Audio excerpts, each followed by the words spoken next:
Assalamualaikum warahmatullahi wabarakatuh, teman-teman pembelajar, sahabat pembelajar dimanapun Anda berada, bahwa kali ini saya akan membuat satu video sederhana. Kenapa saya katakan sederhana? Karena ini adalah bahasan kuliah yang tidak mungkin dibahas dalam waktu yang sangat singkat.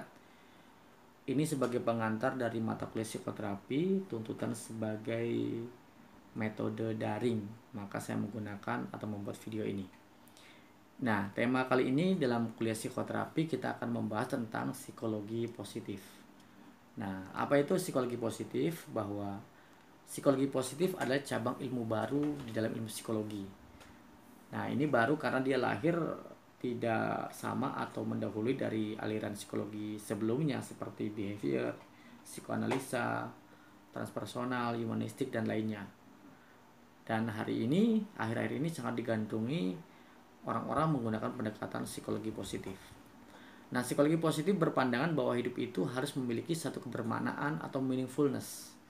Nah, jadi nampaknya ini lahir psikologi positif dari ketidakpuasan terhadap kajian utama psikologi yang tenggelam di dalam kenegatifan sebelumnya. Karena aliran-aliran sebelumnya itu memandang bahwa tidak seharusnya konsep dalam psikologi hanya sekadar mengembalikan berbagai keadaan negatif menjadi normal atau kembali pada titik nol. Namun dalam hidup, ya, kata psikologi positif, manusia juga harus dapat menikmati dan merasakan prestasi, kesuksesan, kebahagiaan demi dapat mencapai satu kondisi yang positif. Jadi nanti psikologi positif tidak fokus kepada hal yang sifatnya masa lalu atau hal negatif, tapi di area lain dalam diri manusia itu ada hal-hal yang positif yang mesti dikuatkan. Nanti kita akan bahas dalam slide selanjutnya. Yang ketiga adalah hidup manusia harus dapat menikmati dan merasakan prestasi. Nah, ini jelas penjelasan yang tadi sebelumnya, yaitu kesuksesan dan kebahagiaan demi dapat mencapai satu kondisi yang positif.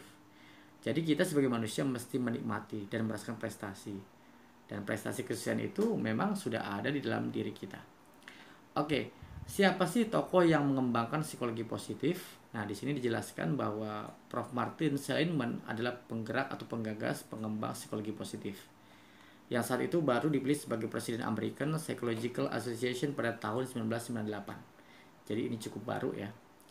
Nah, tujuan psikologi positif dari berbagai macam referensi yang saya baca, maka psikologi positif berhubungan dengan penggalian emosi yang positif, seperti bahagia, kebaikan, humor, cinta, optimis, baik hati, dan sebagainya. Nah, ini adalah menjadi tujuan daripada psikologi positif. Nah, 3 fokus bahasan dalam psikologi positif menurut Seligman itu ada 3 cara untuk orang tuh bahagia. Yang pertama adalah have a pleasant life atau life of enjoyment. Artinya memiliki hidup yang menyenangkan, mendapatkan kebahagiaan dan kenikmatan sebanyak mungkin. Nah, jadi ini 3 fokus yang akan dikaji dan arah ke sana. Tetapi Seligman juga mengatakan bahwa kebahagiaan dan kenikmatan itu tidak boleh berlebih, ada takarannya. Kenapa? Karena jangan sampai kita terjebak dengan istilah hedonic treadmill. Semakin kita mencari kenikmatan, semakin kita sulit dipuaskan. Maka jebakan habitation ini atau kebosanan terlalu banyak ini sangat berbahaya. Maka lebih baik dalam takaran yang pas namun dapat membahagiakan kita. Ini poin yang pertama yang menjadi fokus daripada psikologi positif. Yang kedua adalah have a good life, life of enjoyment. Jadi ini berkenaan dengan katakanlah aktivitas atau pekerjaan. Maka orang-orang yang akan ditanya oleh psikologi positif adalah, apakah pekerjaan Anda bahagia?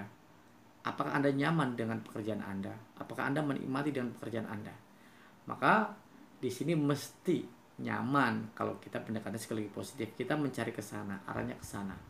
Maka bekerja mesti apa? Flowing atau flow state. Kondisi yang nyaman, kondisi yang senang mengalir atau khusyuk. Sehingga apa? Tak terasa waktu. Jadi pekerjaan atau aktivitas kita begitu nyaman, begitu nikmat, dan kita mencintainya. Ini yang kedua sebagai fokus dalam psikologi positif. Yang ketiga adalah have a meaningful life atau life of contribution. Jadi ini berkenaan dengan semangat untuk melayani, yaitu kontribusi yang bermanfaat untuk orang lain atau makhluk lain. Jadi bahwa hidup ini perlu dengan kebermaknaan, penuh arti, makna yang positif, kontribusi yang positif kepada orang lain. Nah, jadi ini 3 aspek atau 3 fokus psikologi positif kepada tema-tema bahagia ini menurut Seligman, yaitu jelas bahwa diri kita harus bahagia, pekerjaan kita harus nyaman, dan juga kita punya arti di dalam lingkungan atau kontribusi kepada sosial kita. Nah, baik teman-teman sekalian, sahabat pembelajar, nah maka kita bisa dilanjutkan. Jadi psikologi positif itu apa?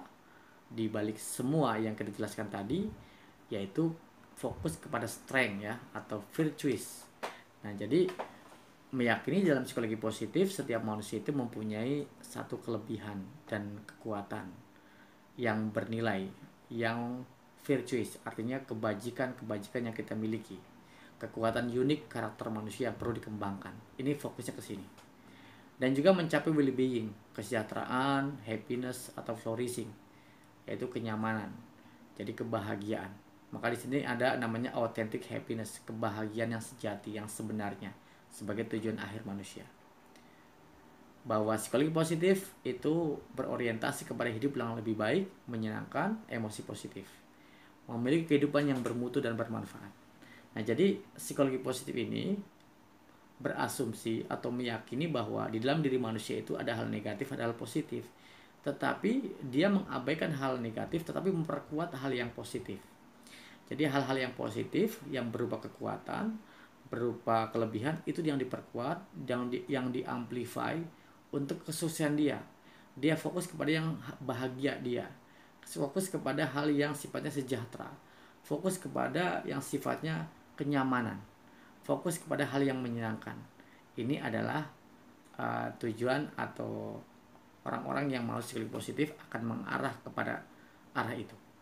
Jadi berbeda dengan kajian-kajian dalam psikologi yang lain.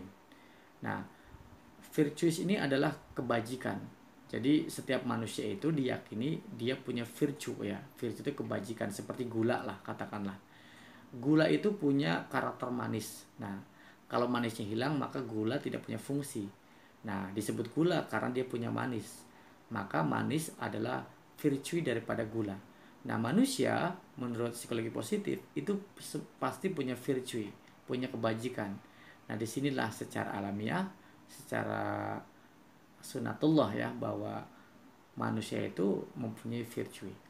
Baik teman-teman sekalian, itu gambaran tentang psikologi positif, dan silakan Anda bisa cari referensi lain atau pelengkap lain tentang kajian psikologi positif ini lebih dalam. Nah, saya sekarang akan melanjutkan tentang yang lebih sederhana tentang exercise-nya ya. Jadi karena Anda seorang psikoterapis dan kita mempelajari ilmu psikoterapi, maka exercise atau PR psikologi positif untuk Anda.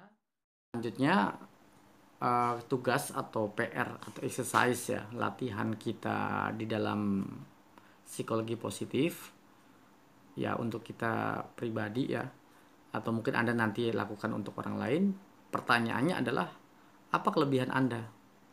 Jadi fokus ke sini. Maka buatlah jawaban kelebihan Anda. Jadi bukan kekurangan diri. Karena kekurangan sudah tahu lah, maka stop. Karena pastinya kita sudah tahu akan kekurangan diri. Jadi Anda tulis silakan kelebihan diri Anda. Ya, misalkan Anda hari ini S1, Anda diterima di sebuah, katakanlah belajar di sebuah perguruan tinggi, atau Anda punya kawan atau sahabat hebat, punya komunitas hebat, Anda punya kawan yang bisa menjadi inspirasi, atau Anda adalah anak seorang katakanlah terkenal. Apapun kelebihan Anda, ini menjadi strength Anda. Jadi maka silakan tulis. Pertanyaan yang kedua adalah kekuatan Anda. Nah, jadi kekuatan itu adalah hal yang ada dalam diri kita, power. Jadi silakan, contoh seandainya Anda pintar bicara, pintar negosiasi, Anda bisa menterapi, Anda juga adalah seorang pembelajar. Nah, ini hal positif sebagai kekuatan Anda yang Anda mesti tulis, dan kemudian kekuatan dan kelebihan itu silakan Anda perkuat atau amplify. Maka sebagai penutup di sini bahwa manusia disebut optimal ketika mengembangkan strength dan powernya. Karena setiap manusia mempunyai virtue.